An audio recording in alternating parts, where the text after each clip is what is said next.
Welcome to बायनी English classes. कल हमने रिमूव टू के बारे में पढ़ा था, आज हम पढ़ेंगे यूज टू के बारे में। आइए सेंटेंस देखते हैं। फर्स्ट सेंटेंस देखें, she is so weak that she can not sit. इस सेंटेंस को आप देखें तो इस सेंटेंस में आपको सो दिखाई दे रहा है, दैट दिख रहा है, कैन नॉट भी आया है। कल हमने जब पढ़ा था तो कल हमने एडवर्ब टू को हटाया था यहां से। आज एडवर्ब टू को हमें लगाना है। तो हमने जब एडवर्ब टू हटाया था उस समय हमने टू के स्थान पर सो लगाया था, बाद में कंजक्शन दैट लगाया था और पुनः उसी सब्जेक्ट को रिपीट करके फिर से कैन नॉट लगाया था। आज इसे चेंज करेंगे तो सब्जेक्ट लगाया सी, वर्ब वही रहेगी इज। कल हमने टू को सो में बदला था, आज सो की जगह पर हम फिर से एडवर्ब टू लगाएंगे क्योंकि आज हमारा एडवर्ब टू चल रहा है। टू वीक एडजेक्टिव आ गया। कल हमने लगाया था, अपनी तरफ से जो लगाया था वही हटा देते हैं। जैसे दैट लगाया था, सब्जेक्ट लगाया तो ये हट गया। कैन नॉट भी हमने लगाया तो ये भी हट गया। जो हमारी मेन वर्ब होती है, यहां मेन वर्ब है, पहले थी इन्फिनिटिव वर्ब, तो हम उसे फिर से इन्फिनिटिव वर्ब में चेंज कर देंगे तो ये हो जाएगा टू सिट। तो सेंटेंस बनाते समय हमें क्या करना है, सो के स्थान पर टू करना है, दैट को हटाना है, जो सब्जेक्ट आता है फिर से रिपीट होता है उस सब्जेक्ट को हटाना है। कैन नॉट आए या कुड नॉट आए, विल नॉट आए, सेल नॉट आए, शुड नॉट आए, वुड नॉट आए, इन सभी को हटाना है। डू नॉट आए, डज नॉट आए, डिड नॉट आए, इन सबको भी हटाना है। और जो हमारी मेन वर्ब आती है उसे इन्फिनिटिव वर्ब में बदलकर एडजेक्टिव के बाद में रख देते हैं। सेकंड सेंटेंस एक और देखें, the lion was so strong that it could not hunt. The lion was so strong, शेर इतना ताकतवर था, that it could not hunt, ये शिकार नहीं कर सकता था।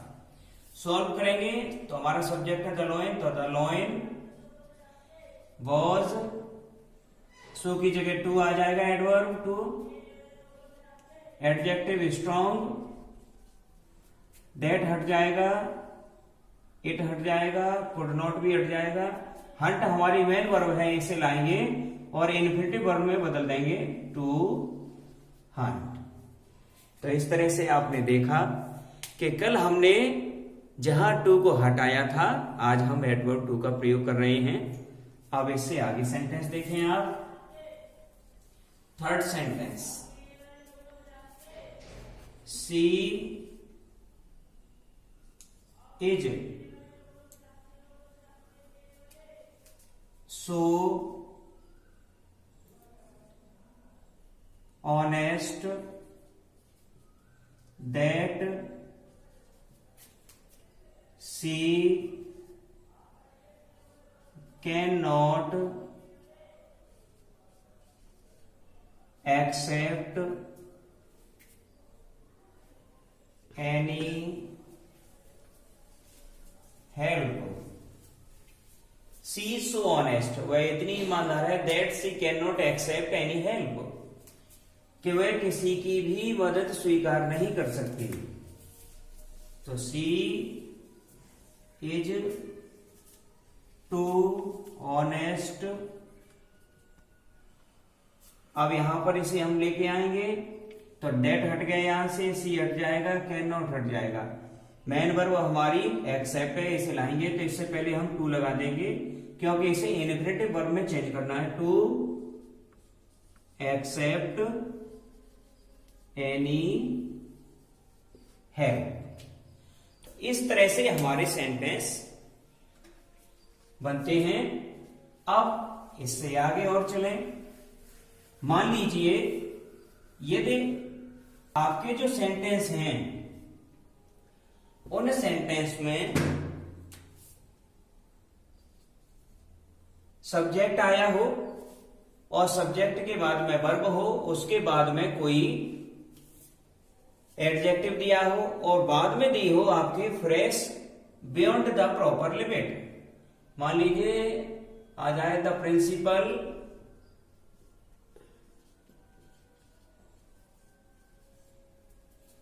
वॉज हैप्पी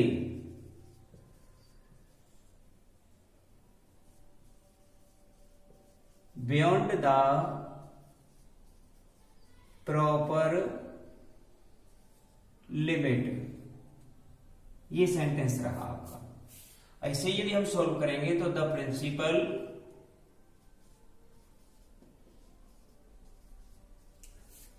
वॉज, जो इसका फॉर्मूला होता है स्ट्रक्चर, वो subject plus verb plus adverb too आता है। अब यहां पर आप देखें कि जब हम एडवर्ब टू को हटाते हैं तो हम उसे बियॉन्ड द प्रॉपर लिमिट में चेंज कर देते हैं। अब यहां बियॉन्ड द प्रॉपर लिमिट हटेगा तो ये जो पूरा है ये बदल जाएगा आपका सिर्फ एडवर्ब टू में। तो एडवर्ब टू की जगह इतना आता है, तो जब ये हटाएगा तो उसकी जगह ये आ जाएगा। तो यहां हो गया too, the principal was too happy.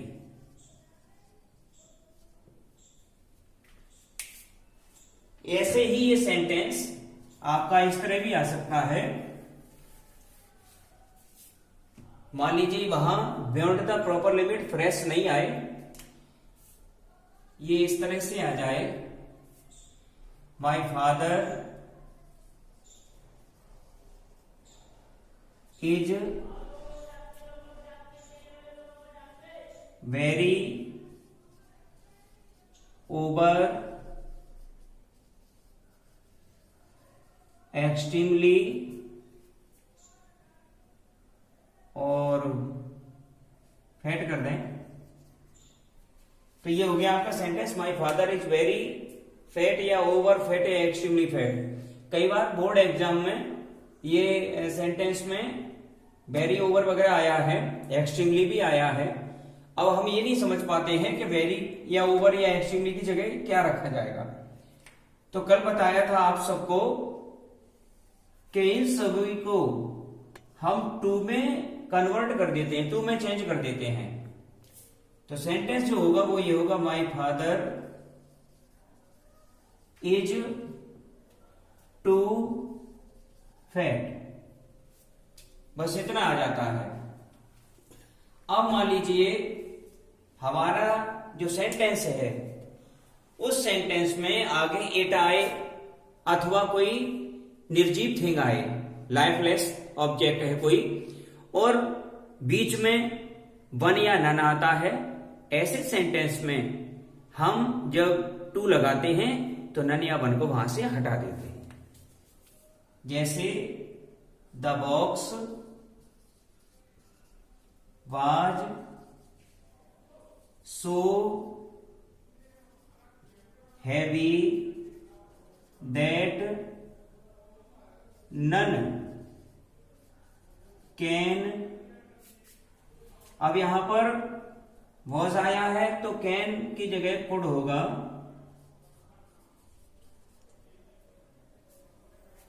Could lift it.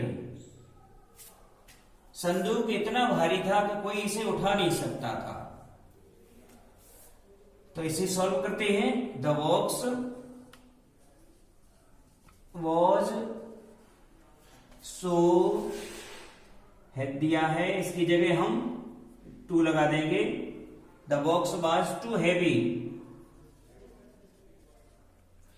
That हमने अपनी तरफ से लगाते हैं तो दैट को हटा दिया, नन अपनी तरफ से लगाते हैं वो भी हटा दिया, और कुड वुड शुड ये लगाते हैं, ये सब भी, तो ये भी हटा दिया।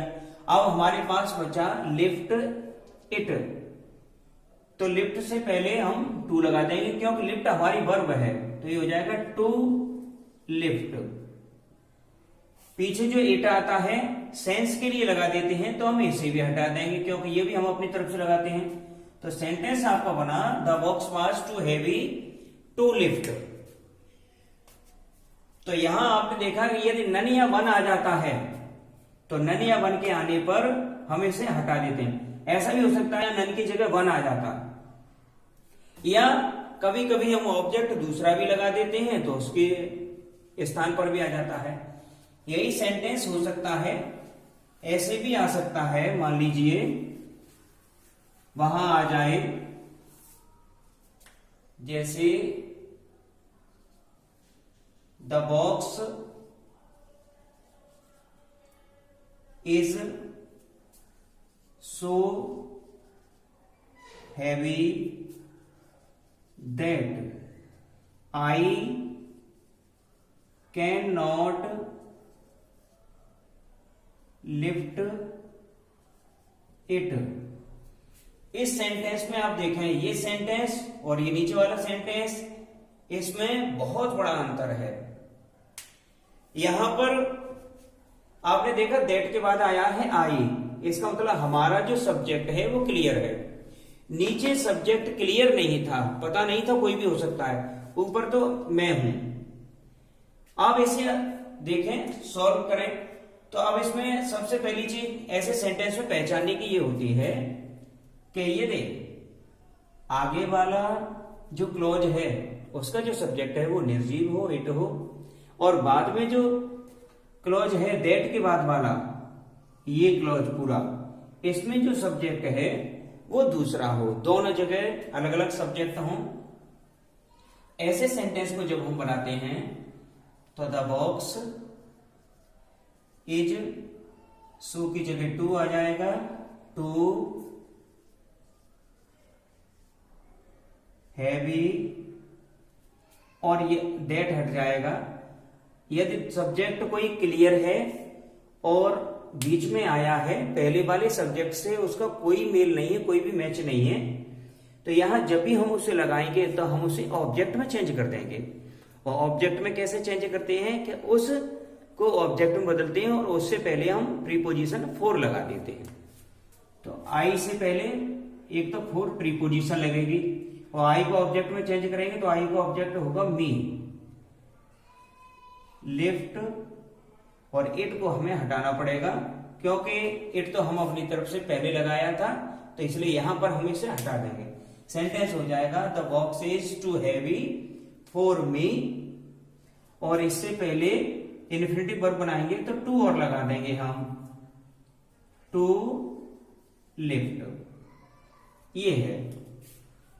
अब इस सेंटेंस में यहां आई था तो हमने फोर मी कर दिया, अगर बी होता तो फोर अस हो जाता, अगर यहां सी होता तो फोर हर हो जाता, दे होता तो फोर देम कर देते, यदि कोई नाउन आता तो फोर और नाउन कर देते। तो इस तरह से हम सेंटेंस बनाते जाते हैं। अब मान लीजिए आपका जो सेंटेंस है वो सेंटेंस ऐसा हो, the lion is so weak, या मान लीजिए सो स्ट्रॉन्ग कर दें, so strong that it can hunt. इस सेंटेंस में आप देखें कि अभी तक हमने जितने भी सेंटेंस किए थे सभी सेंटेंसेस में कैन के बाद कुड के बाद नॉट आया है, लेकिन यहां पर नॉट नहीं आया है। तो जब किसी सेंटेंस में कैन कुड बाद, कैन के बाद, कुड के बाद, डू डज के बाद यदि नॉट नहीं आता है तो ऐसे सेंटेंस में यदि हम चेंज करते हैं, नॉट नहीं आया है, तो हम उसे फिर निगेटिव वर्ब जो इन्फिनिटिव में आती है वो कर देते हैं, अर्थात इन्फिनिटिव वर्ब से पहले नॉट लगा देते हैं। यहां पर भी ऐसा ही करेंगे, द लॉयन इज, टू की जगह सुख की जगह टू स्ट्रॉन्ग, और यहां आ जाएगा नॉट टू हंट। यहां पर हमने दैट हटा दिया, एट हटा दिया, कैन हटा दिया। हंट को लाएंगे, हंट हमारी वर्ब है, उससे पहले टू लगेगा, लेकिन उससे पहले नॉट जरूर लगेगा। ऐसा कब करते हैं? ऐसा उस कंडीशन में करते हैं जब कैन वगैरह के बाद में नॉट नहीं आया हो। यदि आया है तो फिर नॉट नहीं लगाएंगे, लेकिन यदि नॉट नहीं आया होगा तो फिर हमें नॉट लगाना पड़ेगा। तो इस तरह से आप सभी ने देखा कि हम यूज टू और रिमूव टू का प्रयोग कैसे करते हैं। यूज टू रिमूव टू को जब भी यूज करते हैं तो ये कुछ कॉमन रूल्स होते हैं जिन्हें हम याद कर लेते हैं, और इस सब को प्रयोग करते समय इस बात का विशेष ध्यान रखना चाहिए कि हमारा जो सब्जेक्ट है वो पहले कैसा है। एक सेंटेंस और आप देखें कि कभी कभी ऐसा होता है कि जैसे पहले वाला सेंटेंस जो होता है उसका सब्जेक्ट कुछ दूसरा होता है और पीछे वाले सेंटेंस का सब्जेक्ट दूसरा होता है। जैसे Sita speaks so fast that we cannot नॉट अंडरस्टैंड। अब यह है सीता इतनी तेज बोलती है कि हम समझ नहीं पाते। इस सेंटेंस में आगे वाला जो क्लॉज है उसमें सब्जेक्ट है सीता, और पीछे वाले क्लॉज में दैट वाला जो क्लॉज है सबऑर्डिनेट, इसमें सब्जेक्ट है वी। तो ये भी सब्जेक्ट अलग अलग आते हैं। ऊपर वाले में आपने देखा था 7 नंबर के सेंटेंस में कि पहले वाले में जो सब्जेक्ट था वो बॉक्स था और बाद में आई था। तो बाद में यदि सब्जेक्ट दूसरा आता है तो हम उसे ऑब्जेक्ट में बना के उसके आगे फोर लगा देते हैं। इसको भी ऐसे ही कर देंगे। अब यहां पर ये निर्जीव था लेकिन सीता लिविंग थिंग है, तो फिर भी रूल वही रहेगा। तो ये हो जाएगा सीता स्पीक्स, सो की जगह टू आ जाएगा, टू फास्ट फोर, और बी को हम चेंज कर देंगे अस में, क्योंकि बी का ऑब्जेक्ट अस होता है। For us to understand. बच्चों कभी कभी ऐसा भी होता है कि हमारा जो सब्जेक्ट होता है बाद वाला, उसके बाद में हो सकता है कैन नॉट ना आए, विल नॉट आ जाए, डज नॉट आए, डू नॉट आ सकता है। तो ऐसी कंडीशन में भी रूल्स वही रहते हैं। तो एक सब्जेक्ट देखिए यहां ही है, यहां राम है, इसके बाद में विल नॉट आया, डज नॉट आया, कैन नॉट, ये रखा है केवल समझने के लिए। इसे सॉल्व करेंगे तो ये राम इज, सो की जगह आ जाएगा टू, पुअर, दैट आया था यहां। अब दैट हमने लगाया था ये पहले अपनी तरफ से, तो इस दैट को हम हटा देंगे। अब ये दैट हट जाएगा, जो सब्जेक्ट फिर से रिपीट हुआ था, अगेन जो रिपीट हुआ उसे हटा देंगे। विल नॉट रिमूव हो जाएगा, डज नॉट रिमूव हो जाएगा, कैन नॉट भी रिमूव हो जाएगा। अब हमारी जो मेन वर्ब है बाय, उससे पहले टू लगा देंगे और इस बाय को हम इन्फिनिटिव वर्ब में चेंज कर देंगे, to buy a scooter. Sentence है आपका Ram is too poor to buy a scooter. ये केवल इसलिए है कि जरूरी नहीं है उसमें कैन नॉट भी आए या कुड नॉट आए, हो सकता है विल नॉट आ जाए, डिड नॉट आ जाए, डज नॉट आ जाए, डू नॉट आ जाए। तो हम घबराएं नहीं, उसे सॉल्व कर लें। और आप सभी लोग जो भी सेंटेंस करते जा रहे हैं उन्हें समझकर करें और जितना हो सकता है उतनी एक्सरसाइज करें। Thank you.